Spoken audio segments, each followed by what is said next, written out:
Hi, my name is Maria Sparks with Cork and Platter, and today we're going to make avocado, cream cheese, and bacon sandwiches. The foundation for any sandwich that I make is the bread. It's very important. Without it, it could just ruin a whole sandwich if you don't pick the right bread for your sandwich. Today, we're going to use a whole wheat bread. So, when we make the mixture, we're going to do a third cup of cream cheese, third cup of cream cheese. We're going to do a tablespoon of mayonnaise,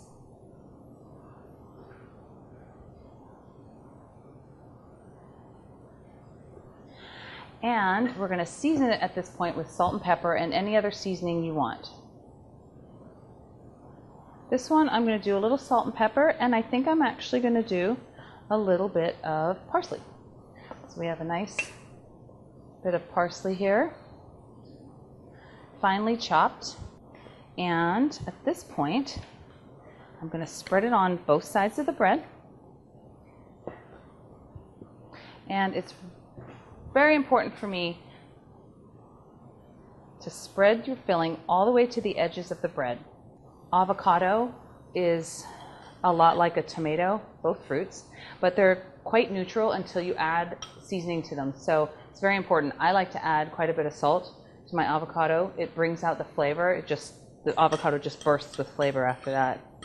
So we've got the beautiful avocado, and we're going to add that to our sandwich as a layer. And then my favorite part is the bacon. Who doesn't love bacon? So we got the beautiful green of the avocado, and it's just a crunchy bacon. Oh my God, it's making me hungry. And that's our second layer. This is a really simple tea sandwich to make. And this is great too if you have guys at your party, because then they don't feel like they're not getting anything substantial. So, believe me though, the ladies will eat this too.